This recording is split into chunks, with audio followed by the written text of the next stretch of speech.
প্রত্যেকটি সংখ্যার একটা নির্দিষ্ট ভাইব্রেশন বা এনার্জি আছে, যেই ভাইব্রেশন বা এনার্জি আমাদের ভাগ্যকে প্রভাবিত করে।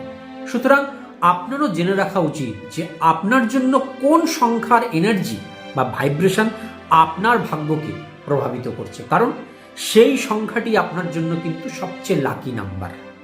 সর্বপ্রথমে একটি সাদা কাগজে আপনার জন্ম তারিখটি লিখুন। এই জন্ম তারিখের মূলাঙ্ক করুন। আমি উদাহরণ হিসেবে এখানে একটি জন্ম তারিখ নিয়েছি 12ই জানুয়ারি 1988। এই জন্ম তারিখটির মূলাঙ্ক করলে দাঁড়ায় 3। সুতরাং এই ব্যক্তির সবচেয়ে লাকি নাম্বার হলো 3, কারণ এই 3 নাম্বারের যে ভাইব্রেশন তার দেখবেন জীবনের উন্নতির পথে সহায়ক হবে। সুতরাং তার উচিত কোনো গুরুত্বপূর্ণ কাজ বা খুব ইম্পর্টেন্ট ডিসিশনগুলো এই 3 তারিখে নেওয়া, তাহলে সেটা তার জন্য খুব সহায়ক হবে জীবনের উন্নতির জন্য।